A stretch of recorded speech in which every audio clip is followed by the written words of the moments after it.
Hello friends, എല്ലാവർക്കും പുതിയൊരു വീഡിയോയിലേക്ക് സ്വാഗതം. നമ്മുടെ സോഷ്യൽ മീഡിയയിൽ പലതരത്തിലുള്ള ആളുകളുണ്ട്. അതിലെ ഒരു വിഭാഗമാണ് ചാരിറ്റി ചെയ്യുന്ന ആളുകൾ. അപ്പോൾ അവർ ചാരിറ്റി ചെയ്യുന്നു, അത് വീഡിയോ ആയിട്ട് യൂട്യൂബിലും ഫേസ്ബുക്കിലും ഇൻസ്റ്റാഗ്രാമിലും ഒക്കെ പോസ്റ്റ് ചെയ്യുന്നു. ചില ആളുകൾ അവരുടെ കയ്യിൽ നിന്ന് തന്നെ പണം എടുക്കുന്നു എന്ന് പറഞ്ഞിട്ട് ചാരിറ്റി ചെയ്യുന്നു. ചില ആളുകൾ സോഷ്യൽ മീഡിയയിലൂടെ ആളുകളോട് പണം വാങ്ങിയിട്ട് ചാരിറ്റി ചെയ്യുന്നു. അങ്ങനെയുള്ള പല ആളുകളുണ്ട്. അങ്ങനെയുള്ള ആളുകൾക്ക് ചിലപ്പോഴൊക്കെ ചില അബദ്ധങ്ങൾ പറ്റാറുണ്ട്. അങ്ങനെ പറ്റിയൊരു അബദ്ധം അപ്പോൾ നമ്മുടെ ഇന്നത്തെ ആള് ശാലു പേയാടാണ്. എല്ലാവർക്കും അറിയുന്ന ആള് തന്നെയാണ്. അദ്ദേഹം ഒരുപാട് നല്ല കാര്യങ്ങൾ ചെയ്യാറുണ്ട്. നല്ല മനസ്സായതുകൊണ്ട് തന്നെയായിരിക്കണം ഒരാളുടെ സങ്കടം കാണുമ്പോൾ ആ മനസ്സലിയാനും അതിനനുസരിച്ചുള്ള സഹായങ്ങൾ ചെയ്യാനും ഉള്ള മനസ്സുണ്ടാവുന്നത് അദ്ദേഹത്തിന് നല്ല മനസ്സായതുകൊണ്ട് തന്നെയായിരിക്കും. അപ്പൊ അദ്ദേഹം അങ്ങനെ ആ നല്ല മനസ്സ് വെച്ചിട്ട് ഒരു സഹായം ചെയ്തു കൊടുത്തു. അപ്പൊ ആദ്യം ആ സഹായത്തിന് വേണ്ടി ആ സഹായം കൊടുക്കുന്നതിന് മുൻപ് അദ്ദേഹം ആ വീഡിയോ ചെയ്തിട്ടുണ്ട്. എന്തൊക്കെയാണ് കാര്യങ്ങൾ എന്ന് പറഞ്ഞിട്ടൊരു വീഡിയോ ചെയ്തു. അതിനുശേഷമാണ് അവർ പറഞ്ഞത് അവരുടെ കയ്യിൽ ഒരു പൈസ ഇല്ലെന്ന്. എന്തായാലും അവരുടെ മുഖത്തുള്ള ഒരു മ്ലാനതയും അവരുടെ അവസ്ഥയൊക്കെ കണ്ടിട്ട് എനിക്കെന്തോ ഒരു വിഷമം തോന്നുന്നു. എന്തോ എന്റെ മനസ്സിൽ എന്തോ ഒരു വിഷമം. ഞാൻ എന്തായാലും നേരെ അടുക്കളയിൽ കയറി കഞ്ഞിക്കലൊക്കെ തുറന്നു നോക്കിയപ്പോൾ വളിച്ച കഞ്ഞിയും ഈ അച്ചാറും. തിരുവോണ ദിവസം ഇവരുടെ ആഹാരം ഇതായിരുന്നു. ഈ വീട്ടില് 2 പെൺകുട്ടികളാണ്. അവർക്ക് ബാത്റൂം ഇല്ലെന്നുള്ളതാണ്. അവർ അപ്പുറത്തും വീട്ടിൽ പോയിട്ടാണ് അവരുടെ പ്രാഥമിക കർമ്മങ്ങളെല്ലാം നിർവഹിക്കുന്നത്. അവരവസ്ഥ കിട്ടുമ്പോൾ എനിക്ക് സത്യമായിട്ട് ഭയങ്കര വിഷമം തോന്നുന്നു. ഞാൻ അതുകൊണ്ട് തന്നെ എന്റെ കയ്യിലുണ്ടായിരുന്ന 10,000 രൂപ അങ്ങനെ തന്നെ അവർക്ക് ഫോർവേഡ് കൊടുത്തിട്ട് ബാത്റൂമിലുള്ള പണി തുടങ്ങാൻ പറഞ്ഞു. അവരുടെ കുറെ ഡ്രസ്സുകൾ അലക്കിയിട്ടുണ്ട്. സത്യം പറഞ്ഞാൽ കീറാത്ത ഒരൊറ്റ നല്ല ഡ്രസ്സ് ഇല്ല അവർക്ക്. അതുകൊണ്ട് തന്നെ എനിക്ക് പ്രസ് ക്ലബിൽ നിന്ന് ഒരു ഗിഫ്റ്റ് വോച്ചർ തന്നിട്ടുണ്ടായിരുന്നു ഡ്രസ്സ് എടുക്കാൻ. ഞാൻ അത് അതുപോലെ തന്നെ അവരെ ഏൽപ്പിച്ചിട്ടുണ്ട്. സിയാദിന്റെ മെൻസ് പാർക്കിൽ ഞാൻ അവിടെ വിളിച്ച് പറഞ്ഞ് അവർക്ക് ആവശ്യമുള്ള ഡ്രസ്സ് അവർ കൊടുക്കാന്ന് പറഞ്ഞു. ഒപ്പം ഇനി ആ കല്യാണം നടത്തുക എന്നുള്ളത് നമ്മുടെയൊക്കെ കടമയാണ്. അപ്പോൾ ഇങ്ങനെയൊക്കെയാണ് വീഡിയോ.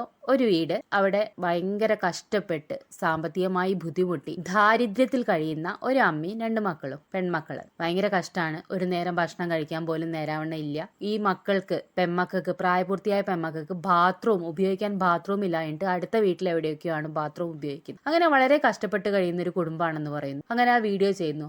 അവരെ കണ്ടിട്ട് അവരുടെ ആ സങ്കടം കാണിച്ചുകൊണ്ട് വീഡിയോ ചെയ്യുന്നു. ആവശ്യത്തിന് BGM ഒക്കെ കൊടുത്തിട്ടുണ്ട്. എന്തായാലും അങ്ങനെ നമ്മുടെ സങ്കടം കൂടെ ഉണർത്തി ഒരുപാട് പേര് അതിന്റെ ഇടയിൽ ഒരു സഹായം ചെയ്യൂ ഞങ്ങളും ചെയ്യാം എന്നൊക്കെ പറഞ്ഞ് ഒരുപാട് സഹായം കൊടുക്കുന്നു. ഗൂഗിൾ പേ നമ്പറൊക്കെ അവരുടെ ഷെയർ ചെയ്തിട്ടുണ്ട്. എന്തായാലും അവർക്ക് ഒരുപാട് സഹായം കിട്ടുന്നു. അപ്പൊ ഈ പെൺകുട്ടികളുടെ വിവാഹം നടത്തി കൊടുക്കാം, അതിലൊരു കുട്ടിയുടെ, മൂത്ത കുട്ടിയുടെ വിവാഹം നടത്തി കൊടുക്കാം എന്നൊരു വാഗ്ദാനം കൂടി ഈ ശാലു പേയാട് ചെയ്യുന്നുണ്ട്. അങ്ങനെ അദ്ദേഹം ആ വിവാഹം നടത്തി കൊടുത്തു. നല്ല കാര്യമാണ്. നമുക്ക് പുറമെ ഇരുന്ന് പറയാം അവർക്ക് അധ്വാനിച്ചുണ്ടാക്കിക്കൂടെ, അവർക്ക് അധ്വാനിച്ച് വിവാഹം നടത്തിക്കൂടെ എന്നൊക്കെ പറയാമെന്നേ ഉള്ളൂ. ചില ആളുകൾ തീരെ കഷ്ടപ്പെടുന്ന, അല്ലെങ്കിൽ മക്കളുടെ വിവാഹം എങ്ങനെ നടത്തുമെന്ന് അറിയാതെ ആകെ വിഷമിച്ചിരിക്കുന്ന എത്രയോ ആളുകൾ നമ്മുടെ ഇടയിലുണ്ട്. ഒരു നേരം ആർക്കെങ്കിലും ഒരു സദ്യ കൊടുത്തിട്ട്, അല്ലെങ്കിൽ ഒരാളുടെ കയ്യിൽ പിടിച്ചു കൊടുക്കുമ്പോൾ 4 ആളെ അറിയിച്ച് ഒരു കല്യാണം നടത്താൻ ഒന്നും കഴിയാത്ത ആളുകൾ നമ്മുടെ ചുറ്റുമുണ്ട്. അപ്പോൾ അദ്ദേഹം ചെയ്ത നല്ല കാര്യം തന്നെയാണ്. അദ്ദേഹം ആ പെൺകുട്ടിയുടെ വിവാഹം നടത്തി കൊടുക്കുന്നു. അപ്പോൾ ആ വിവാഹം നടത്താൻ വേണ്ടിയിട്ട് ഒരുപാട് പേര് ഈ വീഡിയോ കണ്ടിട്ട് ആ വിവാഹം സ്പോൺസർ ചെയ്യുന്നുണ്ട്. എന്ന് വെച്ചാൽ മേക്കപ്പ് ഒരാൾ സ്പോൺസർ ചെയ്യുന്നു, അതേപോലെ ഡ്രസ്സ് എടുക്കാൻ വേണ്ടി ഒരാൾ സ്പോൺസർ ചെയ്യുന്നു. അങ്ങനത്തെ കുറെ കാര്യങ്ങളൊക്കെ ഈ ശാലു പേയാട് വീഡിയോ ആയിട്ട് പിന്നീട് ചെയ്തിട്ടുണ്ട്. അങ്ങനെ ആ കല്യാണം വളരെ മനോഹരമായി നടത്തി കൊടുക്കുന്നു. ഒരു അനാഥാലയത്തിലെ ഏകദേശം 500 ആൾക്ക് സദ്യയൊക്കെ കൊടുത്തിട്ട് വളരെ ഗംഭീരമായിട്ട് തന്നെ അദ്ദേഹത്തിന് കഴിയുന്ന പോലെ ആ വിവാഹം നടത്തി കൊടുക്കുന്നു. ചെമ്പൂരുള്ള ഒരു മോളുടെ കല്യാണത്തിന്റെ ഒരു വീഡിയോ ഞാൻ കഴിഞ്ഞ മാസം ഇട്ടിട്ടുണ്ടായിരുന്നു. ഇന്ന് ഒക്ടോബർ 2 ഇന്ന് ആ മോളുടെ കല്യാണമായിരുന്നു. സത്യം പറഞ്ഞ വീഡിയോ ഇട്ടതിന് ശേഷം ഒരുപാട് പേരുടെ സഹായം ഉണ്ടായി. പ്രധാനമായിട്ട് എടുത്ത് പറയേണ്ടതെന്നുള്ളത് രാഗിയും ബിന്ദുജയും എന്റെ ഒരു കൂട്ടുകാരൻ ഉണ്ണിയുടെ വൈഫാണ്. അപ്പോൾ അവർക്ക് പേയുടെ ഒരു മേക്കപ്പ് സ്റ്റുഡിയോ ഉണ്ട്. അപ്പോൾ തന്നെ എന്നെ വിളിച്ച് പറഞ്ഞ്, ചേട്ടാ മേക്കപ്പിന്റെ കാര്യം വേറെ ഇനി നോക്കണ്ട, ഞങ്ങൾ ചെയ്തുതരാം. അതുപോലെ തന്നെ ബ്ലാക്ക് ഗോൾഡ് കോസ്റ്റ്യൂം, അവർ പെൺകുട്ടിക്ക് തലേദിവസമുള്ള ഡ്രസ്സും അവളുടെ അനിയത്തിക്കുള്ള ഡ്രസ്സും അപ്പോൾ തന്നെ അവർ ഓക്കെ പറഞ്ഞ് കൊണ്ടുവന്നു. അതുപോലെ തന്നെ എന്റെ ഏറ്റവും നല്ല സുഹൃത്താണ് മിസ് ഇന്ത്യയിലെ ഹർഷേച്ചി സ്പോട്ടിൽ എന്നെ വിളിച്ചിട്ട് പറഞ്ഞിടാ ആ മോൾക്ക് കല്യാണത്തിനിടാനുള്ള ഗൗണെല്ലാം ഞാൻ തരാം. സത്യം പറഞ്ഞ ചേച്ചി അതിനുവേണ്ടി എന്നെ വിളിച്ചു വരുത്തി അത്രയും പെർഫെക്റ്റ് ആയിട്ടുള്ള ഒരു സംഭവം ആ മോൾക്ക് തന്നു. അതുപോലെ തന്നെ കോൺഫിഡൻസ് ചാരിറ്റബിൾ ട്രസ്റ്റ് എന്റെ സുഹൃത്തുക്കളാണ് രതീഷയ്ക്ക്. അപ്പോൾ അവര് പച്ചക്കറികളെല്ലാം അവരുടെ കണക്കായിട്ട് അവരെടുത്തു. നിങ്ങളുടെ അടുത്ത് എങ്ങനെ നന്ദി പറയണമെന്ന് എനിക്ക് അറിഞ്ഞൂടാ. ദൈവമായിട്ടാണ് എന്നെ ഈ വീട്ടിലെത്തിച്ചത്. ഈ കല്യാണം നടക്കുന്ന സമയത്ത് ആരും ഇല്ലാത്ത ഓർഫനേജിലേക്ക് കഴിയണ കുറെ പേർക്ക് ആഹാരം കൊടുക്കണമെന്നുണ്ടായിരുന്നു. അങ്ങനെ ഇന്ന് ഏതാണ്ട് 470 പേർക്ക് ആഹാരം കൊണ്ടുകൊടുക്കാൻ ഇന്ന് ദൈവം വലിയൊരു അവസരം തന്നു. ഒരു കോൺഗ്രസ്സുകാരിയാണ് ഇവിടുത്തെ മെമ്പർ. ഞാൻ നേരത്തെ വീഡിയോ ഇട്ടതിന്റെ അടിയിൽ ഒന്ന് കമന്റ് ചെയ്തെന്ന് വെച്ചാൽ എല്ലാ മാസവും ഇവരാണ് ഇവിടെ അരി സാധനങ്ങൾ കൊടുക്കുന്നത്. പച്ചക്കള്ളം. 26 വർഷമായിട്ട് ഈ വീട്ടിൽ ബാത്റൂം ഇല്ല. ഇന്നലെ ഇന്ന് ഞാൻ ഈ വീട്ടിലുണ്ടായിരുന്നു. ഇവർ പാവപ്പെട്ടവരായതുകൊണ്ട് അവർ വന്നിട്ടേ ഇല്ല. കൊറോണ സമയത്ത് ഒരു ദിവസം ഒരു കിറ്റ് കൊണ്ടുകൊടുത്ത് 5 വർഷവും ഈ കിറ്റിന്റെ പേരിലാണ് ഇവർ ഇവിടെ തള്ളി മറിക്കുന്നത്. സത്യം പറഞ്ഞാൽ ഇങ്ങനെയാണ് ചെയ്യാതിരിക്കുക. പ്രത്യേകിച്ച് അവർക്ക് എന്തെങ്കിലും സഹായം കിട്ടുന്ന സമയത്ത് അങ്ങനെയുള്ള വീഡിയോകളിൽ നിങ്ങൾ അത് ചെയ്തു ഇത് ചെയ്തു എന്ന് വീമ്പിളക്കാതിരിക്കുക. ഈ വീട്ടിൽ ബാത്റൂം ഇല്ല. എന്തായാലും 2 ബാത്റൂം ഇന്നത്തെ ദിവസം എനിക്ക് അവർക്ക് ചെയ്തു കൊടുക്കാൻ പറ്റും. അവർ വന്ന് ഞാൻ ഇങ്ങനെ സ്വർണ്ണം ഇല്ലെന്ന് പറഞ്ഞപ്പോൾ തന്നെ ഒരു കമ്മൽ വാങ്ങിച്ചുകൊണ്ട് വന്ന് എന്തായാലും ആ കല്യാണ സമയത്ത് തന്നെ മോൾക്ക് കൊടുത്ത്. പക്ഷേ എനിക്കത് ഭയങ്കര സന്തോഷം തോന്നി. കാരണം അവരുടെ പാർട്ടിസിപ്പേഷൻ. കാരണം ഈ പറഞ്ഞതുപോലെ ഈ നാട്ടിൽ വന്ന് ഒരു കല്യാണം ചെയ്തപ്പോൾ ഞങ്ങൾ വിചാരിച്ച് എന്താ പറയുക, ഇവിടുത്തെ മെമ്പറിന്റെയൊക്കെ സഹകരണം ഞങ്ങൾ പ്രതീക്ഷിച്ചു. പക്ഷേ ഞങ്ങൾ തന്നെ ഇവിടെ വന്ന് വിളമ്പി കൊടുത്ത് അങ്ങനത്തെ ഒരു അവസ്ഥയിലൊക്കെ. പിന്നെ കുറെ ദിവസം കഴിഞ്ഞ് അദ്ദേഹം ഇതിന്റെയൊക്കെ സത്യാവസ്ഥ, അല്ലെങ്കിൽ അതെന്ന് അദ്ദേഹത്തിന് കിട്ടിയ പണി വെച്ചിട്ട് ഒരു വീഡിയോ നിന്റെ ഷോപ്പ് എന്ന് പറയുന്നത് ഒരു കോടീശ്വരന്മാരുടെ ഷോപ്പ്. നിന്റെ ഷോപ്പ് എന്ന് പറഞ്ഞാൽ എന്താണ്? ഈ പാവങ്ങളെ തട്ടിക്കാൻ പറ്റിക്കുന്ന ഷോപ്പ്? എനിക്ക് ആരെയും പറ്റിക്കേണ്ട ആവശ്യമില്ല. ഞാൻ നന്നായിട്ട് അധ്വാനിച്ച് തന്നെയാണ് ജീവിക്കുന്നത്. ഒന്നാം തീയതി വൈകിട്ട് ചാലിന്റെ ചോച്ച പറയും, ഒന്നാം തീയതി വൈകുന്നേരം എന്റെ കൊച്ചു ഡ്രസ്സിൽ വെച്ചോണ്ടിരിക്കുന്നു. നീ എവിടത്തെ ഷോപ്പ് വെച്ചോണ്ടിരിക്കുന്ന? ആക്ക ഷോപ്പ് ഷോപ്പ് കൂട്ടിയിട്ട്. ചെമ്പൂരുള്ള പുഷ്പമംഗളം എന്ന് പറയുന്ന ഒരു സ്ത്രീയുടെ മോളുടെ കല്യാണം ഞാൻ ചെയ്തോണ്ടിരുന്നത്. സത്യം പറഞ്ഞ എന്റെ ജീവിതത്തിൽ എനിക്ക് പറ്റിയ ഏറ്റവും വലിയൊരു അബദ്ധമായിരുന്നു. കഴക്കൂട്ടത്തുള്ള അശ്വതി സ്റ്റുഡിയോയിലെ അനിച്ചേട്ടൻ വിളിച്ചിരുന്നു. അശ്വതി സിക്സ് എന്ന് പറഞ്ഞിട്ട് അവർക്കൊരു തുണിക്കടയാണ്. അങ്ങനെ ഞങ്ങൾ അവിടുന്ന് കുറച്ച് തുണി തരാന്ന് പറഞ്ഞു. ഞങ്ങൾ അങ്ങനെ ഇവരെ വിളിച്ചിട്ട് നേരെ അവിടെ തുണി വാങ്ങാൻ വേണ്ടി. ആ സമയത്ത് ഞാൻ 98,000 രൂപയ്ക്ക് ഇവർ തുണി പർച്ചേസ് ചെയ്തു. ശരിക്കും ഞാനും ക്ലിയർ ചെയ്തു, ഈ അനിച്ചേട്ടനും ക്ലിയർ ചെയ്തു. നമ്മൾ അനിച്ചേട്ടൻ ഉദ്ദേശിച്ച ഒരു 10,000 രൂപയ്ക്കകത്ത് അവർക്ക് ആവശ്യമുള്ളത്. ഇവർ വന്നിട്ട് ഭയങ്കര ആക്രാന്തം മൂത്തിട്ട് 98,000 രൂപയ്ക്ക് തുണി എടുത്തു. നമ്മളെ ജാഫർ അടിക്കുക എനിക്കൊരു 5,000 രൂപ തന്നിട്ട് പറഞ്ഞിട്ട് അവർക്ക് ഒരു സാരി മേടിച്ചു കൊടുക്കാൻ പോകും. അങ്ങനെ 5,000 രൂപ വന്ന് ഞാൻ അന്ന് തന്നെ ഈ തുണി മേടിച്ചു കൊടുക്കുകയും ചെയ്തു. പക്ഷെ ഇവർ ചെയ്ത പണിയെന്ന് പറഞ്ഞാൽ ഈ കല്യാണം കഴിഞ്ഞതിന് ശേഷം, കല്യാണം കഴിഞ്ഞ് എല്ലാ ചടങ്ങുകളും ചെയ്തതിന് ശേഷം ഈ ആൾക്കാരെയൊക്കെ വിളിച്ചിട്ട് പൈസ ചോദിക്കുക, ദാരിദ്ര്യം പറയുക, എന്നിട്ട് പറയുക ഒരുപാട് കടമുണ്ട്, കടം തീർത്ത് കൊടുക്കാൻ വേണ്ടി വിളിക്കുക. ഈ ചോദിച്ചിട്ട് കൊടുത്തില്ലെങ്കിൽ അവരെ വിളിച്ച് തെറി വിളിക്കുക. കല്യാണത്തിന് ഇടാൻ വേണ്ടിയിട്ട് ഒരു ഡ്രസ്സ് കൊടുക്കാന്ന് പറഞ്ഞത് ഒരു ക്വസ്റ്റ്യൻ. നമ്മുടെ ഒരു സുഹൃത്താണ്, അവളുടെ നല്ല മനസ്സുകൊണ്ടാണ് അവൾ ഡ്രസ്സ് കൊടുക്കാൻ പറഞ്ഞത്. ആ ഡ്രസ്സ് ഞാൻ പുറത്തുനിന്ന് പൈസ കൊടുത്ത് വാങ്ങിച്ചു കൊടുത്തു, അല്ലാതെ കുറച്ച് പേര് കൊടുക്കുകയും ചെയ്തു. എന്തായാലും അന്ന് ഇടത്തെ ഒറ്റ ഡ്രസ്സ് പോലും അവരെ പൈസ കൊടുത്ത് വാങ്ങിച്ചാലും എല്ലാം നമ്മളെ ഈ പറഞ്ഞ ഓരോരുത്തർ സഹായിച്ചാണ്. അവളെ വിളിച്ച് ചോദിച്ചു, ചേട്ടാ ഇനി ആവശ്യമുണ്ടെന്ന്. ഞാൻ പറഞ്ഞു ഇനി ഡ്രസ്സിന്റെ ആ ആവശ്യമില്ല എന്ന് ഞാൻ പറഞ്ഞിട്ടാണ് ആൾ കൊടുക്കായിരുന്നത്. രണ്ടാമത് കല്യാണം കഴിഞ്ഞ ശേഷം ആ കൊച്ചിനെ വിളിച്ചിട്ട് പൂര തെറി. പിന്നെ ഒരുപാട് പേര് എന്നെ വിളിക്കുന്ന തെറിക്കാണെങ്കിൽ കയ്യും കണക്ക്. ഒരു ബാത്റൂം ഞാൻ ചെയ്യാൻ പറഞ്ഞപ്പോൾ നമ്മളെ പണിക്കാരെ കൊണ്ട് 2 ബാത്റൂം അവർ ചെയ്യിപ്പിച്ചു. അതായത് ഞാനൊരു 10-30,000 രൂപയ്ക്ക് ഒരു ബാത്റൂം സെറ്റ് കൊടുക്കാൻ വിചാരിച്ചിട്ട് എന്നെ കൊണ്ട് 80,000 രൂപയ്ക്ക് പുറത്ത് 2 ബാത്റൂം അവർക്ക് നല്ല ചെയ്യിപ്പിച്ചു. അങ്ങനെ ആക്രാന്തം ഭയങ്കരമാണ്. ഈ അടുത്ത് എന്നെ കുറെ സുഹൃത്തുക്കളെ വിളിച്ചിട്ട് ഞാൻ അവരുടെ അക്കൗണ്ട് നമ്പർ മാറ്റിക്കളഞ്ഞു. ഇതാണ് സത്യം പറഞ്ഞ ആരെയും വേർപ്പ് അന്യായമായിട്ട് ഒരാൾക്ക് ഞാൻ വാങ്ങിച്ചു കൊടുക്കാൻ താല്പര്യപ്പെടുന്നില്ല. അങ്ങനത്തെ ഒരാളുമല്ല. ആ കല്യാണത്തിന് തന്നെ 87,000 രൂപയ്ക്ക് അവിടത്തേക്കുള്ള പലവ്യഞ്ജന സാധനങ്ങളും തലേദിവസത്തെ അരി സാധനങ്ങളൊക്കെ വാങ്ങിച്ചു കൊടുക്കേണ്ടി വന്നു. ഇവർ പറഞ്ഞതെന്ന് വെച്ച് കഴിഞ്ഞാൽ കളക്ഷൻ, അതായത് 4 ലക്ഷം രൂപ അവരുടെ അക്കൗണ്ട് വന്നിട്ടുണ്ടായിരുന്നു. ആ പൈസ എടുത്തിട്ട് തരാനാണ് തിരിച്ചെന്നെ പറഞ്ഞിട്ടുണ്ട്. ഈ നിമിഷം വരെ എനിക്ക് പൈസ ഒന്നുമില്ല. അവസാനം ഞാൻ കല്യാണം വർക്ക് ചെയ്ത് ജോലി ചെയ്തുണ്ടാക്കിയ പൈസയാണ് ഈ കടക്കാരന് കൊടുത്ത് ക്ലോസ് ചെയ്തത്. അപ്പം ദയവ് ചെയ്ത് പുഷ്പമംഗളം എന്ന് പറഞ്ഞിട്ട് ചെമ്പൂരുള്ള ഒരു സ്ത്രീ നിങ്ങൾ ആരെങ്കിലും കോൺടാക്ട് ചെയ്യണമെന്നുണ്ടെങ്കിൽ ദയവ് ചെയ്ത് മനസ്സിലാക്കുക, അവരിങ്ങനെ ആളെ പറ്റി ജീവിക്കാൻ വേണ്ടി നിൽക്കുന്ന ഒരു സ്ത്രീയാണ്. ഇതെനിക്ക് അറിയാതെ ഞാൻ പോയി പെട്ടുവരാണ്. അപ്പൊ ദയവ് ചെയ്ത് ആരും അവർക്ക് 5 പൈസ കൊടുക്കും. ഈ ഇത്രയും സഹായം ചെയ്ത ആളുകൾക്കൊക്കെ ആ സ്ത്രീയുടെയും അവരുടെ മക്കളുടെയും ഭാഗത്തു നിന്ന് കിട്ടിയ നന്ദികേടിന്റെ ഒരു വീഡിയോ എന്ന് വെച്ചാൽ, ആ സ്ത്രീ ഈ ബ്രൈഡൽ വർക്ക് അല്ലെങ്കിൽ ഈ ഡ്രസ്സൊക്കെ ചെയ്തു കൊടുത്ത സ്ത്രീയൊക്കെ പച്ചത്തെറി വിളിക്കുന്ന വോയിസ് ക്ലിപ്പ് ഇട്ടുകൊണ്ടാണ് ശാലു പേയാട് ആ വീഡിയോ ഇട്ടിട്ടുള്ളത്. ഇദ്ദേഹം ആദ്യം തന്നെ വീഡിയോ ഇട്ട സമയത്ത് ആ സ്ഥലത്തെ പഞ്ചായത്ത് മെമ്പർ വന്നിട്ട് കമന്റ് ഇട്ടിട്ടുണ്ടായിരുന്നു, ഇവർക്ക് എല്ലാ മാസവും ആവശ്യമുള്ള ഭക്ഷണ സാധനങ്ങൾ എത്തിച്ചു കിട്ടുന്നുണ്ട് അല്ലെങ്കിൽ എത്തിച്ചു കൊടുക്കുന്നുണ്ട് എന്ന് പറഞ്ഞിട്ട്, നിങ്ങൾ പറയുന്ന ഈ വീഡിയോയിൽ പറയുന്ന പോലെയൊന്നും അല്ല കാര്യങ്ങൾ എന്ന് പറഞ്ഞിട്ട് അടിയിൽ കമന്റ് ഇട്ടിട്ടുണ്ട്. അതേപോലെ അവരെ പരിചയമുള്ള അവരുടെ അയൽവാസികളായിട്ടുള്ള പല ആളുകളും അതിന്റെ അടിയിൽ കമന്റ് ഇട്ടിട്ടുണ്ട്, ഇങ്ങനെയല്ല കാര്യങ്ങൾ, അവർ നിങ്ങളെ പറ്റിക്കുകയാണെന്ന് പറഞ്ഞ് കമന്റ് ഇട്ടിട്ടുണ്ട്. അതൊക്കെ ശാലു പേയാട് യാതൊരു വിലയും കൊടുക്കാത്ത രണ്ടാമത്തെ വീഡിയോയിൽ പ്രത്യേകിച്ച് ഈ മെമ്പറെ കുറിച്ച്, അദ്ദേഹം അവിടുത്തെ മെമ്പർ കോൺഗ്രസ് മെമ്പറാണ്, അവർ ഇന്ന് വരെ ഒരു സഹായം ചെയ്തിട്ടില്ല, അടിയിൽ കമന്റ് ഇട്ടിട്ടുണ്ട്, ഞങ്ങൾ ഇത്രയും സഹായം ചെയ്തിട്ടുണ്ട് എന്ന് കമന്റ് ഒക്കെ ഇട്ടിട്ടുണ്ട്. എന്നിട്ട് ആ വീട്ടിലൊരു ബാത്റൂം പോലും ഇല്ല, ഞാനാണ് അതിൽ 2 ബാത്റൂം പണിഞ്ഞു കൊടുത്തതെന്നൊക്കെ രണ്ടാമത്തെ വീഡിയോയിൽ ശാലു പേയാട് പറഞ്ഞിട്ടുണ്ട്. അതിൽ കമന്റ് ഇട്ട ആളുകളുടെ ഫോട്ടോ വരെ വെച്ചിട്ട്, അല്ലെങ്കിൽ ഇവർ ഇങ്ങനെയല്ല വളരെ മോശം ആളുകളാണ് എന്ന് കമന്റ് ഇട്ട ആളുടെ ഫോട്ടോ വരെ വെച്ച് അപമാനിച്ചിട്ടുണ്ട് എന്ന് പറഞ്ഞിട്ട് ആ വ്യക്തി വീണ്ടും കമന്റ് ഇട്ടിട്ടുണ്ട്. എന്ന് വെച്ചാൽ ഇവരുടെ നന്ദികേടിനെ കുറിച്ച് ശാലു പേയാട് ചെയ്ത വീഡിയോയുടെ അടിയിൽ കമന്റ് ഇട്ടിട്ടുണ്ട്. അപ്പോ ആ സ്ത്രീ, ഈ ശാലു പേയാട് ഇവരോട് ഡ്രസ്സ് എടുക്കാൻ വേണ്ടി, ഇവർക്ക് പരിചയമുള്ള, ശാലു പേയാടിന് പരിചയമുള്ള ഒരു തുണിക്കടയിൽ പോയി ഡ്രസ്സ് എടുത്തോളൂ എന്ന് പറഞ്ഞപ്പോൾ ആ തുണിക്കടക്കാരൻ സ്പോൺസർ ചെയ്യും, 10,000 രൂപയുടെ ഡ്രസ്സ് സ്പോൺസർ ചെയ്യാന്ന് പറഞ്ഞുകൊണ്ട് ആ തുണിക്കടയിലേക്ക് വിടുന്നു. അവിടെ ചെന്നിട്ട് ഈ സ്ത്രീയും മക്കളും 90,000 രൂപയുടെ ഡ്രസ്സാണ് അവിടുന്ന് എടുത്തിട്ടുള്ളത്. അപ്പൊ ശാലു പേയാട് പറയുന്നു, ഇത്രയും കാശൊന്നും ഞാൻ ഉദ്ദേശിച്ചില്ല പറയുമ്പോൾ പിന്നെയും അവര് അത് കുറച്ചിട്ട് 35,000 രൂപയുടെ ഡ്രസ്സ് എടുക്കുന്നു.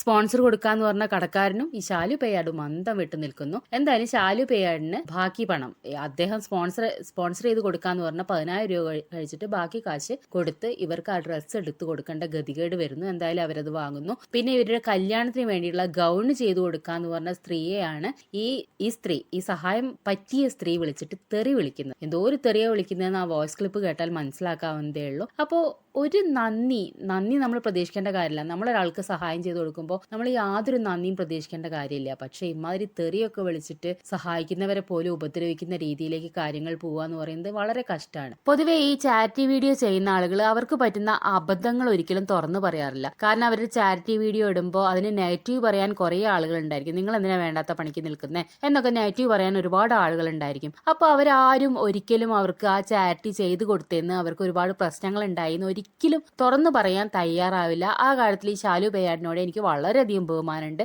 കാരണം അദ്ദേഹത്തിന് പറ്റിയ അനുഭവം തുറന്നു പറഞ്ഞിരിക്കുകയാണ്. ഇനി ആരെങ്കിലും എന്റെ പേരിൽ ഇവര് എന്റെ പേരിൽ സഹായം അഭ്യർത്ഥിക്കുന്നുണ്ടെങ്കിൽ ദയവായി കൊടുക്കരുത്, ഇവർ വെറും ഉടായിപ്പാണ് തുറന്നു പറയാനുള്ള നല്ല മനസ്സെന്തായാലും ശാലു പേയാട് കാണിച്ചിട്ടുണ്ട്.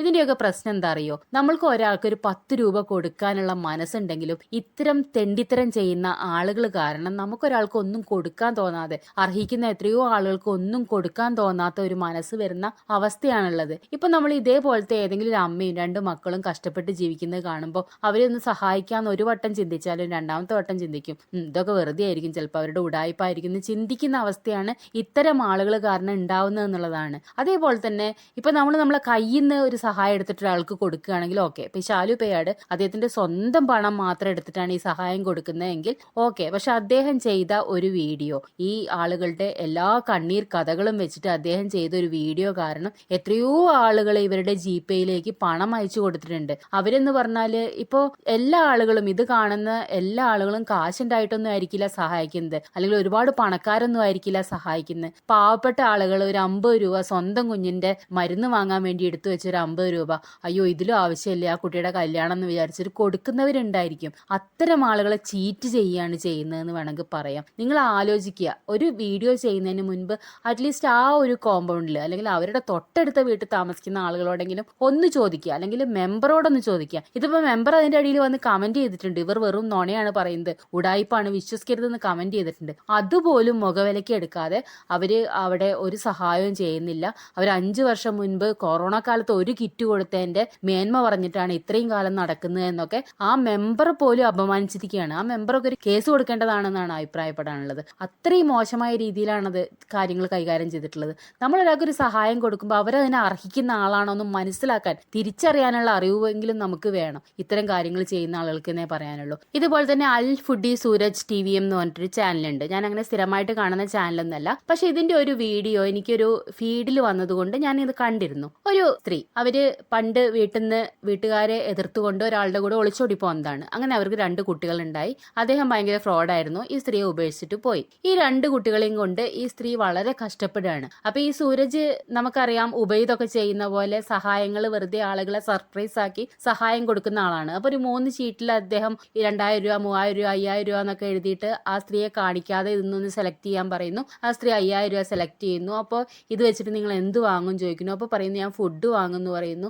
അപ്പോൾ ആ സ്ത്രീയുടെ കണ്ണീർ കഥകളൊക്കെ പറയുന്നു. വീട്ടിൽ ഒരു നേരത്തെ ഭക്ഷണമേ ഉള്ളൂ, അത് വെച്ചിട്ടാണ് ഞങ്ങൾ ഒരു ദിവസം മുഴുവൻ കഴിയുന്നത്, 2 കുട്ടികളുണ്ട്, ഭർത്താവ് ഉപേക്ഷിച്ച് പോയതാണ് എന്നൊക്കെ പറയുന്നുണ്ട്. ഭയങ്കര BGM ഒക്കെ ഇട്ട് ആ സ്ത്രീയുടെ കരച്ചിലൊക്കെ കാണിച്ച് ആണ്. ഒരുപാട് പോസിറ്റീവ് കമന്റുകൾ അതിനുണ്ട്, എങ്ങനെയെങ്കിലും ആ സ്ത്രീയെ സഹായിക്കൂ എന്നുള്ള ഒരുപാട് പോസിറ്റീവ് കമന്റുകളും അതിൽ വന്നിട്ടുണ്ട്. സോ അതിൽ നമുക്കത് കാണുമ്പോൾ അത്ര സഹതാപം തോന്നില്ല. കാരണം ആരോഗ്യമുള്ള ഒരു സ്ത്രീ, ആ സ്ത്രീക്ക് ജോലി ചെയ്ത് ഒരു നേരത്തെ ഭക്ഷണം ആ കുട്ടികൾക്ക് കൊടുത്തൂടെ എന്ന് നമ്മൾ വിചാരിക്കും. എന്തായാലും ആ വീഡിയോയിൽ ആ സ്ത്രീയുടെ കയ്യിലുള്ളത് ഒരു ഐഫോൺ ആണ്. അപ്പൊ അതിന് ഒരുപാട് കമന്റ് വന്നിട്ടുണ്ട്. ഇത്രയും ദാരിദ്ര്യത്തിൽ കഴിയുന്ന സ്ത്രീക്ക് ഐഫോൺ ഉണ്ട്, മഷ്റൂം കട്ട് വെട്ടിയ മോനുണ്ട്, ആ മോന് 100 രൂപയ്ക്ക് മഷ്റൂം കട്ട് വെട്ടുന്ന നേരം ആ ഒരു കാശുകൊണ്ട് കുറച്ച് ഫുഡ് വാങ്ങി കഴിച്ചൂടെ എന്നൊക്കെ കമന്റുകളുണ്ട്. ശരിയാണ്, ആ സ്ത്രീയുടെ കയ്യിൽ ഐഫോൺ ഉണ്ട്. അപ്പൊ നമ്മൾ സ്വാഭാവികമായിട്ടും ചിന്തിക്കും ഇത്രയും ദാരിദ്ര്യത്തിൽ കഴിയുന്ന സ്ത്രീയുടെ കയ്യിൽ ഐഫോണോ. അപ്പൊ സൂരജ് പിന്നീട് വീണ്ടും ഒരു വീഡിയോ ചെയ്തിട്ടുണ്ട്, ആ സ്ത്രീയുടെ ഐഫോൺ എങ്ങനെ വന്നു. അപ്പൊ ആ സ്ത്രീയുടെ ഏതോ അടുത്ത വീട്ടിലുള്ള ഒരു സ്ത്രീ, ഇവരുടെ കയ്യിൽ നല്ല ഫോൺ ഇല്ലാത്തത് കൊണ്ട് അവർ നാട്ടിൽ പോയ സമയത്ത് വിളിക്കാൻ വേണ്ടിയിട്ട് ഐഫോൺ കൊടുത്ത് ഏൽപ്പിച്ച് പോയതാണ് അത്ര, എന്ന് വെച്ചാൽ 1 ലക്ഷം രൂപ വരുന്ന ഐഫോൺ കൊടുത്ത് ഏൽപ്പിച്ച് പോയതാണ്. അപ്പൊ അത്രയും നല്ല മനസ്സുള്ള സ്ത്രീ അടുത്ത എവിടെയോ വീട്ടിലുണ്ട് വെച്ചാല് ഇവർക്ക് ജീവിക്കാൻ എന്തെങ്കിലും ഒരു വരുമാന മാർഗം ഉണ്ടായി കൊടുത്തൂടെ, അല്ലെങ്കിൽ ഒരു നേരത്തെ ഭക്ഷണം കൊടുത്തൂടെ. അതൊന്നുമല്ല കൊടുത്തു, ഐഫോൺ ആണ് ഉപയോഗിക്കാൻ കൊടുത്തത് എന്നുള്ളതാണ്. അപ്പോൾ അതൊക്കെ ന്യായീകരിക്കുന്നുണ്ട്, അതൊക്കെ ഓക്കെയാണ്. അപ്പൊ സൂരജും നല്ല മനസ്സ് തന്നെയാണ്. സൂരജ് ഇതേപോലെ തന്നെ കടയിലൊക്കെ പോയി, പലചരക്ക് കടയിലൊക്കെ പോയി, സൂപ്പർ മാർക്കറ്റിലൊക്കെ പോയി ആ സ്ത്രീക്ക് വേണ്ട സാധനങ്ങളൊക്കെ വാങ്ങിക്കൊടുക്കുന്നുണ്ട്. ആ സ്ത്രീയുടെ വീട്ടിൽ ചെല്ലുന്നുണ്ട്, ഒരു പാത്രം കഞ്ഞി മാത്രമേ അവിടെ ഉള്ളൂ, അത് വെച്ചിട്ടാണ് അവർ ആ ദിവസം മുഴുവൻ കഴിക്കുക. പിന്നെ ഒരു പാക്കറ്റ് ബിസ്ക്കറ്റ് ഉണ്ട്, അതാണ് വൈകുന്നേരം കഴിക്കുക എന്നൊക്കെ പറയുന്നുണ്ട്.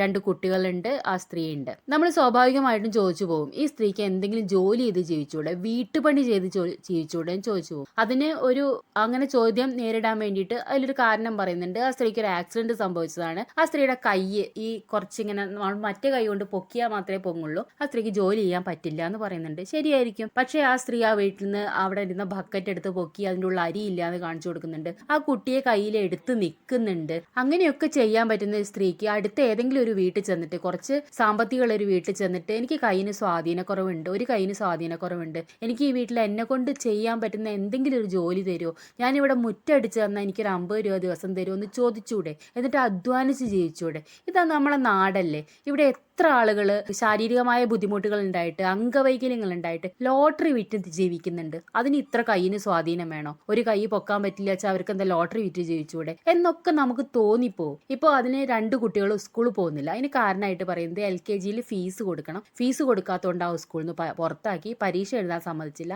എന്നൊക്കെയാണ് പറയുന്നത്. LKGയിലും UKGയിലും പഠിക്കുന്ന കുട്ടിക്ക് ഫീസ് ഉണ്ടോ ഇല്ലേ എനിക്കറിയില്ല. പ്രൈവറ്റ് സ്കൂളിൽ ഫീസ് ഉണ്ട്, ഗവൺമെന്റ് സ്കൂളിൽ ഉണ്ടോ ഇല്ലേ എന്ന് എനിക്കറിയില്ല. അതിന്റെ അടിയിൽ ഒരുപാട് പേര് കമന്റ് ചെയ്തിട്ടുണ്ട് ഗവൺമെന്റ് സ്കൂളിൽ LKG UKG ക്ലാസ്സുകൾക്ക് ഫീസ് ഉണ്ട് എന്ന് പറയുന്നുണ്ട്. എന്നാൽ ഈ കുട്ടികൾ അംഗനവാടിയിൽ വിട്ടൂടെ? ഒരു അംഗനവാടിയിൽ പോയിട്ട് എന്റെ കുട്ടികൾക്ക് ഭക്ഷണം നേരാവണ്ണം കിട്ടില്ല പറഞ്ഞാല് അവിടുത്തെ അംഗനവാടി വർക്കർ ഒരു അമൃതം പൊടിയുടെ പാക്കറ്റെങ്കിലും എടുത്തു കൊടുക്കില്ലേ? അങ്ങനെയെങ്കിലും ജീവിച്ചൂടെ? അല്ലാതെ ഈ കുട്ടിക്ക് ഒരു നേരം മാത്രം ഭക്ഷണം കൊടുത്തിട്ട് അത്രയും ദാരിദ്ര്യമാണോ? എന്ന് വെച്ചാൽ ആരോഗ്യമുള്ള മനുഷ്യന്മാരാണ് നമ്മൾ കണ്ടു കഴിഞ്ഞാല് വലിയ അസുഖങ്ങളുള്ള, ഇവിടെ എത്ര കിടപ്പ് രോഗികളുണ്ട്. ഒരു കിടക്കുന്ന സ്ഥലത്ത് നിന്ന് തിരിഞ്ഞു കിടക്കാൻ പറ്റാത്ത എത്രയോ ആളുകൾ ഈ ലോകത്ത് ജീവിക്കുന്നുണ്ട്, വയ്യാതെ ജീവിക്കുന്നുണ്ട്. അവരെ കൊണ്ട് പറ്റുന്ന കിടന്ന് ശരീരം കഴുത്തിന് താഴെ അനങ്ങാതെ അങ്ങനെ കിടക്കുന്ന ആളുകളുണ്ട്. കൈ മാത്രം അനങ്ങുവെച്ചാല് കടലാസിന്റെ പേൻ ഉണ്ടാക്കി വിൽക്കുന്ന ആളുകളുണ്ട്, മെഴുകുതിരി നിർമ്മിക്കുന്ന ആളുകളുണ്ട്, അവരെ കൊണ്ട് പറ്റുന്ന കാര്യങ്ങൾ ചെയ്യുന്ന ആളുകളുണ്ട്. ലോട്ടറി വിൽക്കുന്ന ആളുകളെ നമ്മൾ റോഡ് സൈഡിലൊക്കെ കാണുന്നതാണ്. ശാരീരിക ബുദ്ധിമുട്ടുള്ള, അംഗവൈകല്യമുള്ള ആളുകളാണ് ലോട്ടറി വിൽക്കുന്നത്. അതിന് വേണ്ടിയിട്ടാണ് സർക്കാർ സ്ഥലത്തിൽ ഈ ലോട്ടറി കൊണ്ടു നടക്കേണ്ടത് പോലും. അങ്ങനെയുള്ള ആളുകൾക്ക് ഒരു വരുമാന മാർഗമായിക്കോട്ടെ എന്നുള്ളത്. ഇപ്പൊ ഈ കുട്ടികളെ വിട്ടിട്ട് ജോലിക്ക് പോകാൻ പറ്റില്ല എന്ന് പറഞ്ഞാൽ ഈ കുട്ടികൾ രണ്ടുപേരും അംഗനവാടിയിലാക്കിക്കൂടെ?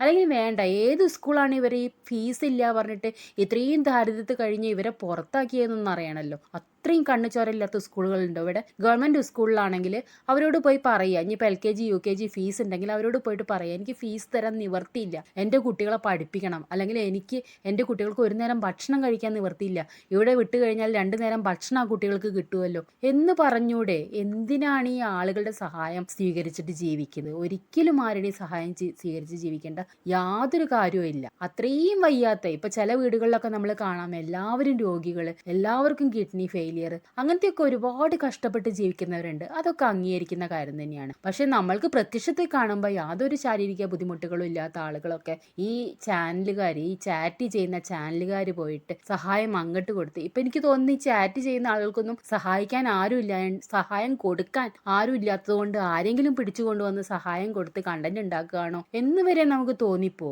ഇപ്പൊ ഈ സ്ത്രീയൊക്കെ നമുക്ക് ഏതൊരു വ്യക്തിനെയും ഒരു വട്ടം സംസാരിച്ചു കഴിയുമ്പോൾ, അല്ലെങ്കിൽ 2 വട്ടം സംസാരിച്ചു കഴിയുമ്പോൾ, ഒരാഴ്ച സംസാരിച്ചു കഴിയുമ്പോൾ അവരുടെ സ്വഭാവം മനസ്സിലാക്കാൻ പറ്റില്ലേ? അവർ നനഞ്ഞടം കുഴിക്കുന്ന ആളുകളാണ്, അല്ലെങ്കിൽ അവര് സഹായിക്കുന്നവരെ തള്ളി പറയുന്നവരാണ്, ചവിട്ടി താഴ്ത്തുന്നവരാണ്, തെറി വിളിക്കുന്നവരാണ്. ഇതൊക്കെ മനസ്സിലാക്കാവുന്നതല്ലേ? അപ്പോൾ ഈ ശാലു പേയാട് പോയിട്ട് ഒരു വീട്ടിൽ പോയിട്ട് അവരെ സഹായിച്ചിട്ട് അത്രയും കാലം നിന്ന് ആ പെൺകുട്ടിയുടെ വിവാഹം ഒരു കല്യാണം തീരുമാനിച്ച് നടത്താൻ എത്ര കാലം വേണം? അപ്പൊ അത്രയും കാലം അവരെ അടുത്തറിഞ്ഞിട്ടും അവര് മോശം വ്യക്തിയാണെന്ന് മനസ്സിലായില്ലേ? അല്ലെങ്കിൽ അവര് മോശം വ്യക്തിയാണെന്ന് ഏതോ ഒരു സ്റ്റേജിൽ ശാലു പേയാടിന് മനസ്സിലായിട്ടുണ്ട്. അത് ശാലു പേയാട് പറയുന്നുണ്ട്. അപ്പൊ ആ സഹായം അവിടെ നിർത്തണ്ടേ? അല്ലെങ്കിൽ അവിടെ ആ സഹായം നിർത്തിയിട്ട് അവർക്ക് കുറച്ച് പൈസ കൊടുക്കുക, ഞാനിത് ഏറ്റോണ്ട് മാത്രമാണ് ചെയ്യുന്നത്, നിങ്ങളുടെ സ്വഭാവം എനിക്ക് അത്ര ഉൾക്കൊള്ളാൻ പറ്റുന്നില്ല, അതുകൊണ്ട് ഞാൻ ഈ സഹായം സ്റ്റോപ്പ് ചെയ്യുകയാണെന്ന് ഒരു വാക്കയക്ക് പറഞ്ഞൂടെ? എന്തിനാണ് ഇങ്ങനത്തെ ആളുകളെ സഹായിക്കുന്നത്? ഇപ്പൊ അത് കഴിഞ്ഞിട്ട് അവരുടെ ഒരു Google Pay number Shalu Peyad വീഡിയോയുടെ കൂടെ ഷെയർ ചെയ്തിരുന്നു. ഒരാഴ്ച മാത്രമേ അദ്ദേഹം അത് വെക്കാറുള്ളൂ, അത് കഴിയുമ്പോൾ അത് റിമൂവ് ചെയ്യുന്നു പറയും. അദ്ദേഹം അത് റിമൂവ് ചെയ്ത് കളഞ്ഞപ്പോൾ അവർക്ക് ദേഷ്യം വന്നു അത്ര. എന്ന് വെച്ചാൽ അവർക്ക് കിട്ടുന്ന സഹായം നിന്നുപോയി. വെറുതെ ആളുകൾ അധ്വാനിക്കുന്ന കാശ്, വേറുള്ള ആളുകൾ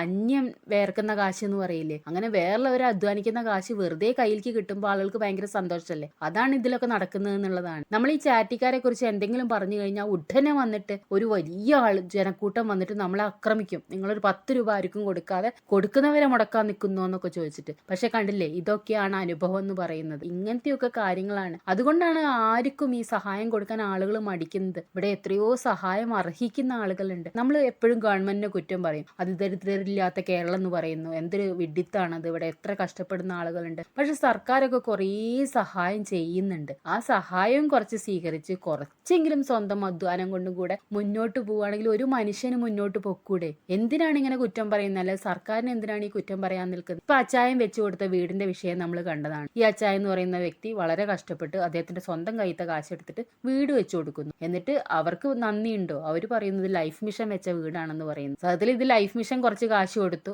അതുകൊണ്ട് അവർക്ക് പണി പൂർത്തിയാക്കാൻ പറ്റിയില്ല, ബാക്കി അച്ചായൻ കൊടുത്തു. അത് അച്ചായന് സത്യസന്ധമായി പറയായിരുന്നു, പക്ഷെ അച്ചായൻ പറഞ്ഞില്ല. പക്ഷെ ഈ ശാലൂപ്പയാടിന്റെ ക്വാളിറ്റി എന്ന് പറയുന്നത് അതാണ്. അയാൾക്ക് പറ്റിയ അബദ്ധം അയാൾ തുറന്നു പറയാൻ തയ്യാറായി, എനിക്ക് ഇങ്ങനെ അബദ്ധം പറ്റി. സത്യത്തിൽ അതൊക്കെ അദ്ദേഹത്തിനെ ബഹുമാനിക്കേണ്ട കാര്യമാണ്. അദ്ദേഹത്തിന് ഒരു സ്റ്റേജിൽ മനസ്സിലായി ഇവർ വെറും ഉടായിപ്പാണെന്ന് മനസ്സിലായി. എന്നിട്ടും ആ ഒരു പറഞ്ഞ വാക്ക്, ഞാൻ ഈ വിവാഹം നടത്തിത്തരാം എന്ന് പറഞ്ഞൊരു വാക്ക് പാലിക്കാൻ വേണ്ടിയിട്ട് അയാൾ ആ ബുദ്ധിമുട്ടൊക്കെ സഹിച്ചിട്ട് ആ സഹായം ചെയ്തു കൊടുത്തു എന്നുള്ളതാണ്. പക്ഷെ ഇത്തരം കാര്യങ്ങൾ വരുമ്പോൾ സഹായിക്കുന്ന ആളുകളെ മനസ്സ് വരെ മടുക്കുന്ന കാര്യങ്ങളാണ്. അപ്പൊ ഇങ്ങനെ ഈ സഹായങ്ങൾ കൊടുക്കുമ്പോൾ കുറച്ചെങ്കിലും ഒന്ന് അന്വേഷിച്ചിട്ട് ആ ചുറ്റുവട്ടത്തോ അവിടുത്തെ മെമ്പറോടോ അവിടുത്തെ ആശാവർക്കർമാരോടോ ഒന്ന് അന്വേഷിച്ച ശേഷം മാത്രം ഈ സഹായം കൊടുക്കുക. അവർക്കൊരു സ്ഥലമുണ്ട്, അവർക്കൊരു വീടുണ്ട്, അവിടെ 26 വർഷമായിട്ട് അവർ താമസിക്കുന്നുണ്ട്. അപ്പൊ അവർക്ക് റേഷൻ കാർഡ് ഉണ്ടാവില്ലേ? അവർക്കൊരു BPL കാർഡല്ലേ ഉണ്ടാവുക? അവർക്ക് അരി കിട്ടില്ലേ? ആ അരി വെച്ച് തന്നിട്ട് അവർക്ക് ജീവിച്ചൂടെ? അവർക്ക് വേറെ എന്തെങ്കിലും സാധനം സബ്സിഡിയിൽ കിട്ടില്ലേ? അപ്പൊ അങ്ങനെയൊക്കെ അവർക്ക് ജീവിച്ചൂടെ? അതൊന്നും ചെയ്യാതെ ഈ ഞങ്ങൾക്ക് കഷ്ടാണേ.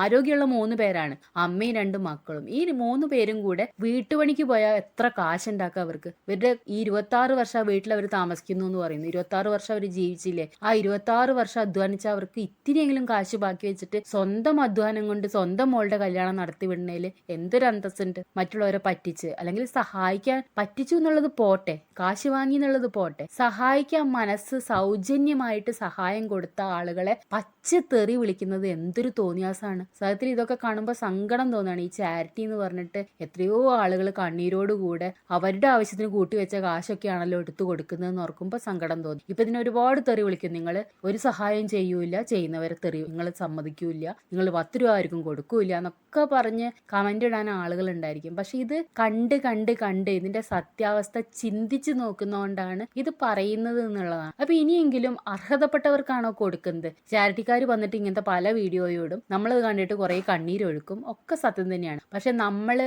കഷ്ടപ്പെട്ട് അധ്വാനിച്ച് നമ്മളെ കുടുംബത്തിന് വേണ്ടി ഉണ്ടാക്കി വെച്ച 10 രൂപ എടുത്തിട്ട് വേറെ ആളുടെ കയ്യിലേക്ക് വെറുതെ കൊടുക്കുമ്പോൾ ചിന്തിക്കുക, ആ വ്യക്തി അർഹതപ്പെട്ട വ്യക്തിയാണോ എന്നുള്ള കാര്യം മാത്രം ചിന്തിക്കുക. അത്രേ പറയാനുള്ളൂ. എല്ലാവർക്കും നന്ദി.